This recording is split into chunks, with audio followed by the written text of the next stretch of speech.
Good morning, students. In my last lecture, I was telling you about the causes of infertility.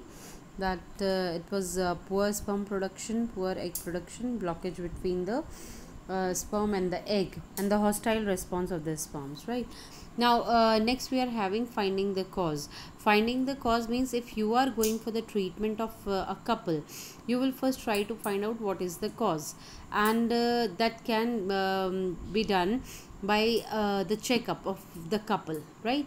The male and the female, means the husband and wife, both will go for the checkup, and after seeing what is the problem, means doctor will diagnose the problem. He will see, he will do all the test, and after the confirmation that what is the problem, then only he will do the treatment. Okay, so there can be any problem among these four problems, means it can be poor sperm production in the male, or in the female that is poor egg production. There can be blockage, and even in the this hostile response, right? So I have told you about the remedies also, that remedies in this poor sperm production will use testosterone. Poor egg production, we can have the stimulatory pills which stimulate the pituitary gland, right? In a blockage there can be surgery, and in hostile response we use the tablets which suppress your immune system. Now after this, this is the remedy, and we will move to the assisted reproductive technologies, ART. These are called ART, and this has come many time in exams. Hopefully this time also it can come. Sometimes only you are told to write about this, what is artificial insemination. Sometimes it comes what is IVF. So you should know that this is in vitro fertilization, and you should know what description is given in this. Okay, what is this technique? So this comes for the 1 marks question also, that IVF, and you have to write the full form, right? So 1 marks question also it can come, and also for the description it can come. Okay, so we'll see this. So what is written here, that around there are 60% of couples attending fertility clinics. तो fertility clinics में क्या होता है, काफ़ी सारे couples जाते हैं, those are facing the problem of infertility, मतलब उनके बच्चे नहीं हो रहे हैं, तो that is why they are going to the fertility clinics. And from the 60% people, 30% जो होते हैं, they are even diagnosed that what is the problem in them. Diagnose भी हो जाता है, and after the diagnosis even the treatment is done, and they are having the baby, means after the treatment they can have the baby. Okay, so अब इसमें कौन सी चीज़ें हैं, there are so many advancement from the last 5 decades they are saying. This medical research is far from the end of its investigation into treatment and infertility, and there are still greater advances to be made, है ना. तो यहाँ पे क्या है कि अभी आपके लास्ट जो 5 decades है, 5 decades means around 50 years, है ना. तो from 50 years there has been lot of advancement in the medical technology, due to which there are so many ways in which a infertile couple can have a child. So in this first we will see, और अभी भी इसमें काफ़ी सारी advance technology हैं जो रह गई हैं और अभी आएंगी, मतलब latest they will come, they will be coming very soon, because scientist are continuously working on and. So artificial insemination, in this you can clearly understand artificial insemination. Semen क्या होता है आपका, semen is a part which comes from the male, and artificial insemination it means artificially semen को क्या कर रहे हैं, it is introduce in the vagina of a female. Now in this it's written that introduce into the vagina at the intercourse, the process is known as artificial, not introduced into the vagina during the intercourse. ठीक है, when the semen is not introduced into the vagina during the intercourse, right, means by physical contact of male and female, the semen is not going inside the vagina, it is artificially sent. Now artificially how it is sent, in this technique the semen is artificially introduced with a syringe either in the vagina or into the uterus. ठीक है, तो या तो uterus में या फिर vagina में artificially semen को क्या करते हैं, भेज देते हैं, and this is called IUI, intra uterine insemination.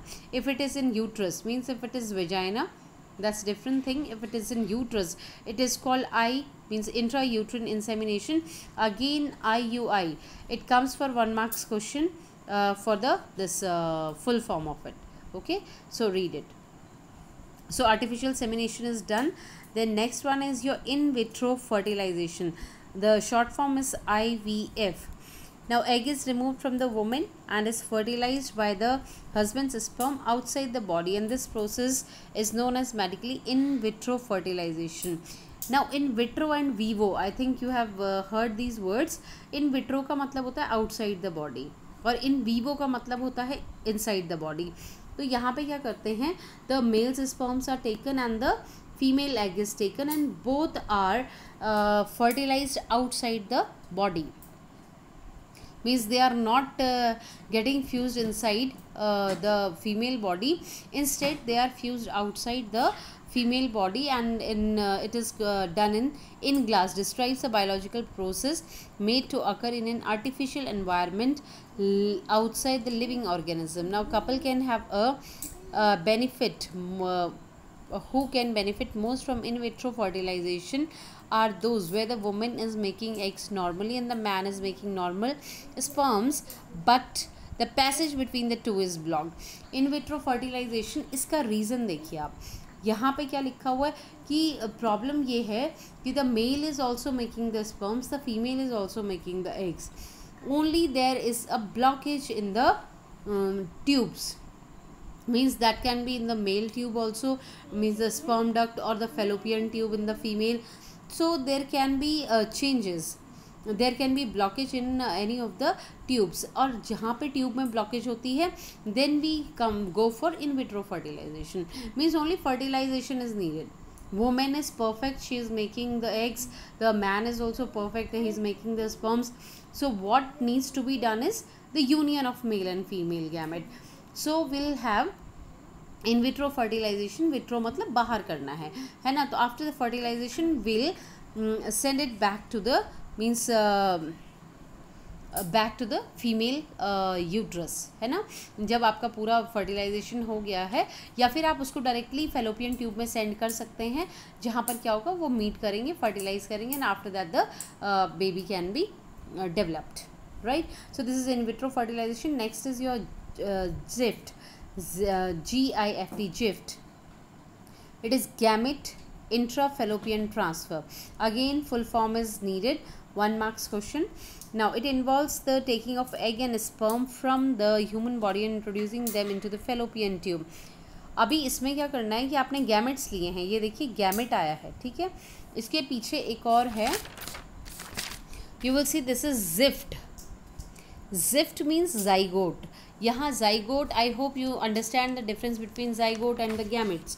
Now gamete क्या होते हैं, male and female gametes. Male is having sperms and female is having eggs. So these gametes are taken outside, then they are met together, they are sent to the fallopian tube directly. मतलब आपने male gamete लेना है, female gamete लेना है, और उनको दोनों को प्लेस कहाँ कर देना है, फेलोपियन ट्यूब में, फीमेल की. और फेलोपियन ट्यूब में करेंगे तो क्या होगा, there they can fertilize before fertilization. ये देखिए आपने क्या करना है, directly to the fallopian tube before fertilization has occurred. आपने एग और स्पर्म को क्या करना है, मतलब this is called GIFT. GIFT means आपने गैमेट्स को भेज दिया है उनकी प्रॉपर प्लेस पे जहाँ पे फर्टिलाइजेशन होना है. Got it? So it is gametes. Okay. दूसरा वाला आपका क्या है, ZIFT. Now in a syringe and an unfertilized egg, sperm is transferred from fallopian tube.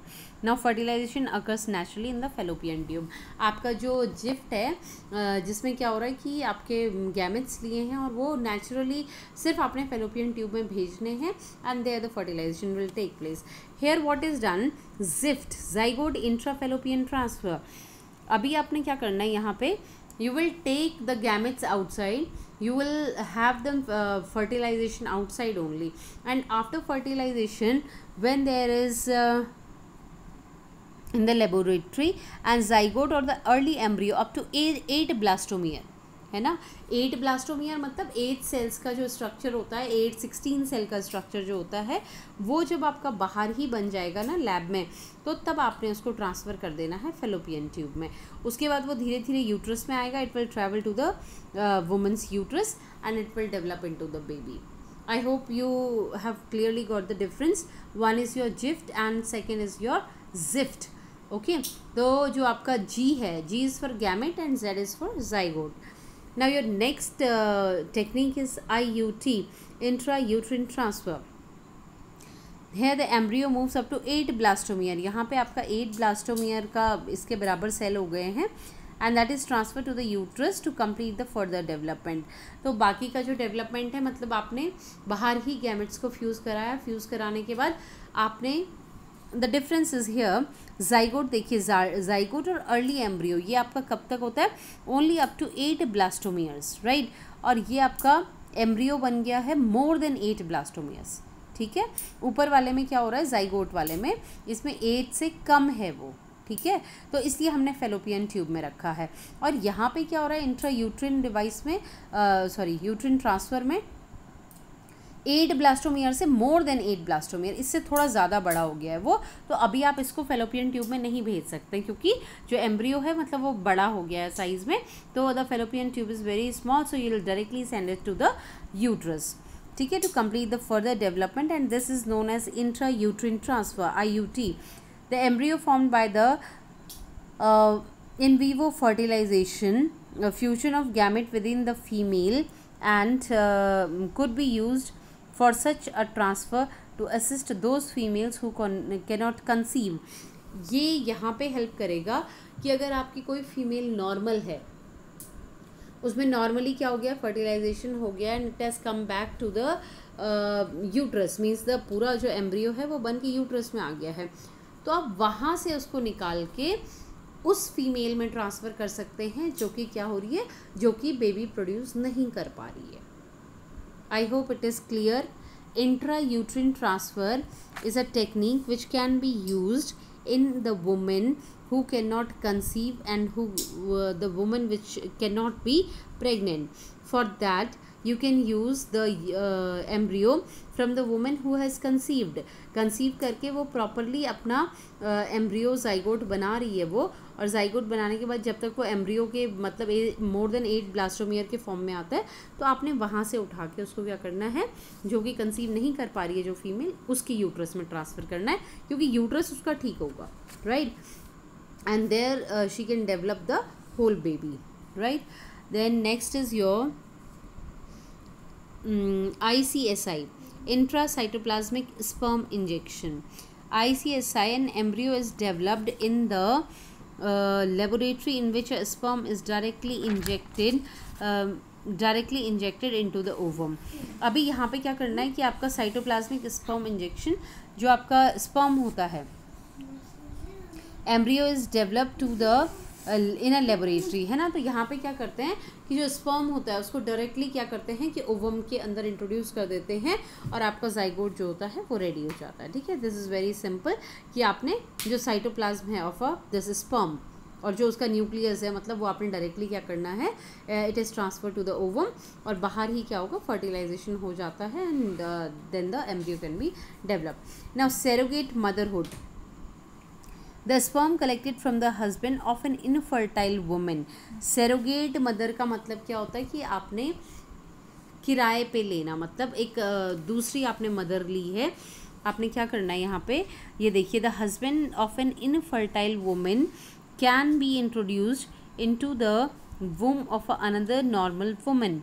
Sperms जो होते हैं ना, आपने मतलब हस्बैंड के ही स्पर्म लेने हैं और वो स्पर्म्स क्या करते हैं, जो मतलब अगर the husband is properly means his reproductive system is properly working but the woman's reproductive system is not working, उसकी वाइफ का, तो वो क्या करेगा, he will take the sperm, his own sperms, and they are introduced into the body of a normal female. दूसरी जो female होगी, जो नॉर्मल जिसका रिप्रोडक्टिव सिस्टम है, उसके वूम में उसको इंट्रोड्यूस कर दिया जाता है. If the surrogate mother becomes pregnant, she carries the baby in her womb until it is born. The baby is then handed over to the infertile woman and her husband. मतलब आपने surrogate mother मतलब दूसरी एक lady को बोला है to means up to 9 months she will carry the baby in her womb, and after that when the means delivery is done, she will hand over that baby to the couple, husband और wife को वो क्या करेगी, baby दे देगी. Now the baby is then handed over. The baby has the genes of her husband. यहाँ पे देखिए this line is very important. In this case the baby is having the genes of a husband but not of a wife. इसमें husband के genes हैं, wife के नहीं हैं, क्योंकि वाइफ से तो एग बन ही नहीं रहा है ना, आपने वो दूसरी लेडी का क्या किया है, एग लिया है. So in this case the means in a genetic constitution of that baby the husband's genes are of course there, but उसको जो मदर वाले जीन्स आने थे वो किसके हैं, जो सरोगेट मदर है उसके जीन्स आए हैं. Surrogate motherhood is a fraud with the potential difficulties, particularly in the if the baby turns out to be abnormal or if the surrogate mother decides that she does not want to. इसमें क्या होता है, थोड़ा problem हो जाती है surrogate motherhood में. कई बार क्या होता है कि बेबी अगर एबनॉर्मल हो गया तो भी प्रॉब्लम्स होती हैं, एबनॉर्मल बेबी को कोई भी नहीं रखना चाहेगा, है ना. तो इसमें जो आपकी मदर होती है, सरोगेट मदर भी उसको नहीं रखना चाहती है, और जो कपल है उन्होंने तो चाहा था कि भाई अच्छा सा बेबी हमें मिले, तो that is why they were doing all this process, तो वो भी इसको नहीं रखते हैं. एबनॉर्मल अगर बेबी होगा तो प्रॉब्लम होती है. और दूसरा कई बार क्या होता है कि जो सरोगेट मदर होती है कई बार वो खुद ही डिसाइड कर लेती है that I am not going to give my baby to the couple, है ना. In that also there is a problem. So anyway if the female is ready then surrogate motherhood can be done. But surrogate mother, इसमें यही problem है कि कई बार mother क्या करती है, खुद ही डिसाइड कर लेती है कि मैं कपल को नहीं दूंगी चाइल्ड, है ना. Then there can be a problem. Next one is your womb leasing. इसमें क्या है कि आपका जो मेल है he is producing sperms and the female is producing eggs, लेकिन यहाँ पे is unable to carry the, तो उस फीमेल के यूट्रस में प्रॉब्लम है, मतलब उसकी ओवरीज एग बना रही है, फीमेल का जो स्पर्म्स हैं वो मेल के जो स्पर्म्स हैं वो भी बन रहे हैं, फीमेल के एग्स भी बन रहे हैं, ओनली फीमेल के यूट्रस में प्रॉब्लम है. तो यहाँ पे क्या होगा, जेनेटिकली चाइल्ड क्या होगा, मतलब मदर और फादर दोनों के जैसा होगा. The child will be same as the mother and father genetically, because the genes are coming from mother and father. When they unite, they will be, that embryo will be transferred to the mother who is leasing the womb. Womb lease करना मतलब जिसे बोलते हैं कि only during the 9 months of the pregnancy she will give her uterus, है ना. सिर्फ uterus हम यूज़ कर रहे हैं दूसरी लेडी का, क्योंकि जो आपकी कपल में जो वाइफ है उसकी यूट्रस में प्रॉब्लम है, ठीक है. तो genetically the child is having both the means characters of a mother and father. Okay, in surrogate mother only the child will have the father's character, right, not the mother's. Mother क्योंकि जो surrogate mother है उसका होगा character. And in womb leasing जो mother father है उनके दोनों के कैरेक्टर्स होंगे. Only we are leasing the womb, हम किराए पे ले रहे हैं वोम को for 9 months, right. So next one is your embryo donation. If a woman is incapable of producing egg, an egg can be taken from the donor woman. अभी ये last वाला क्या है ना, इसमें जो फीमेल है उसका यूट्रस बिल्कुल सही है लेकिन वो एग नहीं बना पा रही है. तो अभी हम क्या करेंगे, will take the egg from other lady and the husband is okay with the sperms, he is having sperms. तो the sperms are fertilized with the egg taken from the other female. Okay, and इसको बाहर आप in vitro क्या करेंगे, you will fertilize this and after fertilization you will introduce this embryo, zygote को आप क्या करेंगे, जाइगोट को जो आपकी नॉर्मल मतलब जो उसकी वाइफ होगी हस्बैंड की, उसके वूम में क्या करेंगे, इंट्रोड्यूस कर देंगे, क्योंकि उसका यूट्रस सही है. तो यहाँ पे आपको इन तीनों में you have to see the difference. In this only the husband's character will be seen, not the mother's, क्योंकि आपने दूसरी लेडी को मतलब वहाँ से एग्स लिए हैं. यहाँ पे वोम लीजिंग में क्या होगा, you will have the characters of both mother and father, only the womb is taken for 9 months on lease, right. Then embryo donation, यहाँ पे जो है eggs are not being produced, तो क्या करेंगे, the woman fertilized in vitro with the sperms of her husband and the fertilized embryo is then introduced into the infertile woman wife's womb, है ना. यहाँ पे क्या हो रहा है कि वाइफ जो है वो इनफर्टाइल है ना. तो आपने सिर्फ क्या करना है, एग्स वो प्रोड्यूस नहीं कर रही है लेकिन उसका यूट्रस सही है, आपने सिर्फ एग दूसरी लेडी से लेने हैं. तो यहाँ पे भी क्या होगा कि जो चाइल्ड होगा उसमें सिर्फ फादर के कैरेक्टर आएंगे, मदर के नहीं आएंगे, क्योंकि आपने स्पर्म्स कहीं एग आपने कहीं और से लिया है, ठीक है. So these are the characters, these are the ways in which a couple can have a child, means they can also have the babies for the next generation. Okay, so coping up with infertility, this is a box here. Please go through this, and test tube babies I'll take in my next lecture. Meanwhile, please go through this text. Thank you.